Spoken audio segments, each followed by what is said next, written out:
My name is Samantha. I met Brandon in the fall of 2008 during a club meeting at the University of Michigan.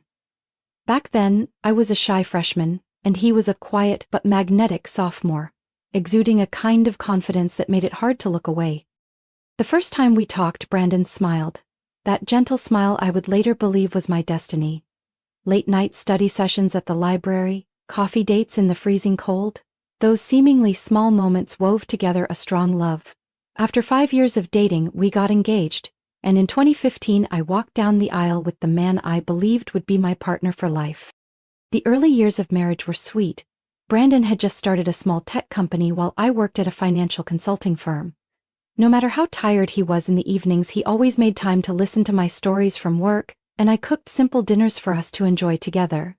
Both our families adored us, our friends admired us, everyone called us the perfect couple in a chaotic world. I used to believe I was the luckiest woman in the world. By 2023, after 8 years of marriage and 15 years together, we had just bought our dream cabin in the suburbs of Seattle. Brandon had built a solid company preparing to take it public. My own career had advanced. Life felt like a dream written out in advance. We planned to start a family soon, and I had secretly been planning a trip to Europe to celebrate our 15-year journey together. But sometimes, even the smallest crack can turn into an abyss. I started noticing Brandon being away from home more often, citing meetings and networking events. He'd bring back little gifts, perfume, handbags, and each time would gently say, "I'm sorry for being busy, I love you." Words that once melted my heart now left a bitter taste. I tried to dismiss my doubts, telling myself, "Samantha, don't overthink it. Brandon would never betray you." But the unease kept growing, silently eating away at my trust like termites hollowing out a beam of wood. And then, that fateful night arrived. One drizzly evening when Brandon said he had a late meeting, I happened to notice his phone left on the dining table. A message popped up that made my heart seize. "I missed you so much, counting the hours until tonight. Emily." Emily. The young intern who had joined his company 3 months ago, 23 years old, barely halfway through the life Brandon and I had built together. I didn't cry, I didn't scream, I just sat there frozen, gripping the phone until my knuckles turned white. In that moment, my world shattered into pieces too broken to fix. Quietly, I opened the other conversations. I read each message. Promises, secret rendezvous, words of affection that were no longer meant for me. Every line felt like a knife slicing deeper into my soul. I looked around our home, once filled with laughter, now drowning in heavy silence. The kitchen where we used to cook together.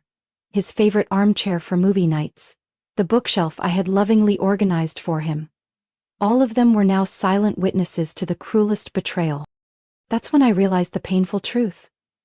Brandon hadn't just betrayed me physically, he had betrayed every memory, every promise, and every piece of the life we had painstakingly built. And right then I made a vow, if they had destroyed my life, I wouldn't let them find happiness so easily. I didn't storm out in rage like in some tragic movie. I didn't smash things or scream. Instead, I sat by the window watching the raindrops slide down the glass like cracks across my heart. Outside, the city buzzed on, oblivious to the storm raging inside me. I knew I had to stay calm. If Brandon had chosen to stab me in the back, I would make sure he'd never recover from it. I began to observe, not sneakily but with a cold, ruthless precision. The small changes in Brandon became more obvious. The extra attention to his looks, secretive smiles at his phone, late nights excused by private client meetings. But most telling was his eyes, the way they dodged my questions about his day. One evening while Brandon was showering, I opened his laptop. The password was still our anniversary date. Maybe he thought I was too naive, or maybe he simply didn't bother hiding anymore. The inbox was suspiciously clean. WeChat and WhatsApp showed nothing. But I didn't give up. I checked the hidden photo album. And there, I found my own personal hell. Photos of Brandon and Emily together, not overtly romantic, but intimate enough that anyone could see it. A dinner at a fancy French restaurant downtown, the one Brandon once promised to take me for our anniversary but got too busy. A beach trip where they wore matching beanies. And one photo at an amusement park, a place Brandon once swore he hated and would never set foot in. I froze when I saw it. Emily was resting her head on Brandon's shoulder, her eyes sparkling, while he smiled gently. The same smile I once believed was reserved for me alone. My heart felt crushed, but instead of breaking down, I let out a hollow laugh. A bitter sound that didn't feel like it belonged to me. That night, I created a new Instagram account under a fake name and an abstract profile picture. I started following Emily. She wasn't careful. Her profile was public, filled with what she thought were private moments. Every post carried hints. Dinner date with someone special. Feeling loved is the best feeling in the world. Wishing tonight would never end. She posted every day. Restaurants, cafes, movie theaters, even the park where Brandon and I once celebrated our second wedding anniversary. I documented everything, every place, every meal, every caption, piecing them together like a cold, merciless puzzle. One Saturday afternoon, I told Brandon I was going to a spa with a friend. Instead, I quietly tailed him. He drove to Bellevue, a hotspot for luxury restaurants. I hired another taxi to follow from a distance. And there, in front of a romantic Italian restaurant, I saw it. Brandon, in a light blue shirt, gently placing his hand on Emily's waist as she smiled up at him like they were the most perfect couple in the world. I didn't cry, I didn't scream, I just stood there among the busy crowd with a bitter smile on my lips. All right, I thought. If you want to play, let's play. But this time, I'll be the one writing the ending. From that moment, every trace of weakness in me burned away. Only the new Samantha remained, cold, clear-headed, and ready for a battle I would not lose. I started with the smallest details. On nights Brandon slept deeply, I combed through every financial document in his office. I knew every investment, every jointly owned asset, and every tiny vulnerability in his company that outsiders couldn't see. Brandon had always trusted me to manage both his personal and part of his company's finances. He never suspected that the gentle wife standing behind him was quietly building a financial trap. I wasn't rushed. I was patient, cold and methodical like a predator stalking prey. First, I quietly transferred parts of our joint assets into investments under my sole ownership, disguised as high-risk ventures. Real estate, stocks, all neatly rearranged. Brandon, too busy with Emily and new projects, didn't notice a thing. Next, I leveraged the connections I had built in the finance world over the years. I subtly planted rumors among his partners and potential investors, hints that his company's finances were unstable. In the investment world, even a whisper can ignite a firestorm. At the same time, I hired a private investigation team to follow Brandon and Emily, not for vengeance but for cold, undeniable proof. I wanted everything to collapse like a tidal wave when the moment came. 3 months later, the wheels were in motion. Rumors of financial trouble started swirling around Brandon's company. Major investors pulled out, contracts were postponed. The board whispered behind his back about unaccounted for expenses. Brandon grew irritable, staying up late reviewing financial reports, pulling his hair out in frustration. Meanwhile, every night I continued to smile, cook dinner, ask about his day, still the picture of the perfect wife. He never saw the storm coming.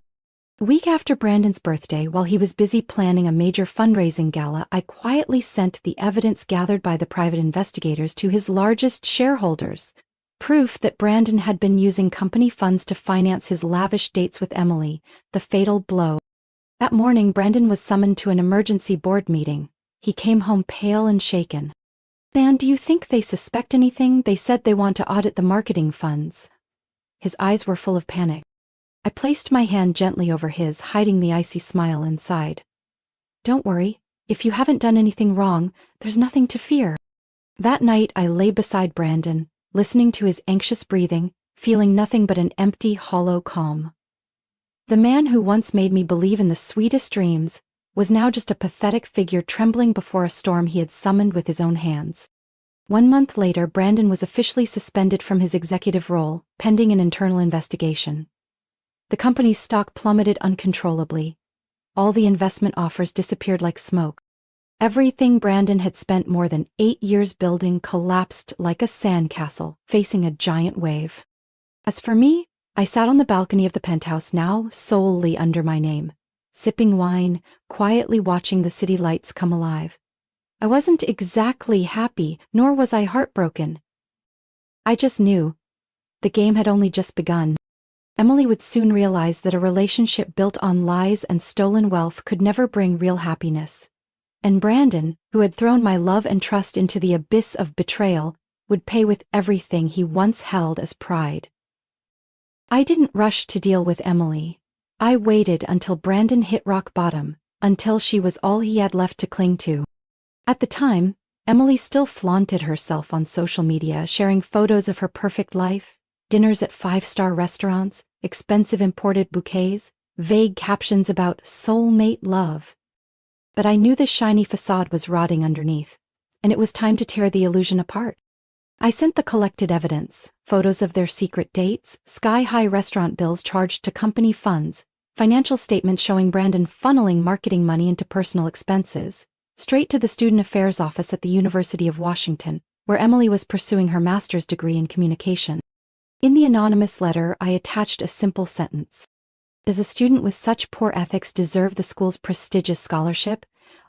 1 week later, Emily was summoned. The prestigious school she used to brag about turned into a cold wall of accusations. The administration launched a serious investigation. Interviews, interrogations, cross-examinations came rapidly. When Emily tried to deny everything, high-resolution printed photos crushed every excuse. Pictures of her with Brandon at luxury restaurants, secretive hand-holding, suggestive social media posts. Undeniable evidence. Within 2 weeks, the final decision came. Emily's scholarship was revoked, she was suspended from her program, and an ethics violation was permanently added to her academic record. But I didn't stop there. I knew Emily's parents were high school teachers in a small town near Spokane. To them, reputation was everything. I hired someone to quietly spread the word in their town about their golden daughter being involved in a financial scandal and breaking up a marriage. Flyers circulated across the neighborhood, and detailed papers about the scandal appeared outside the school where her parents taught. It didn't take 3 days for Emily's name to be whispered everywhere. Parents protested, demanding the school remove teachers whose children had tainted reputations. Her family's credibility plummeted. Meanwhile, Emily desperately tried to reach Brandon, but he, drowning in endless financial audits and trying to save his crumbling company, had no strength left to care for his young mistress.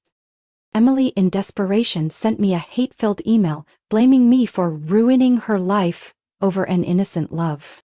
I read her message calmly, as if reading a weather forecast. No anger, no pity, just cold indifference. I replied with just 4 words. You brought this on yourself. The day I learned Emily was officially expelled, and her parents had resigned from their teaching positions to escape public backlash, I was sitting in my favorite cafe, leisurely flipping through a book. Outside, Seattle's misty rain mixed with the rich smell of coffee and wet grass, creating an oddly peaceful atmosphere.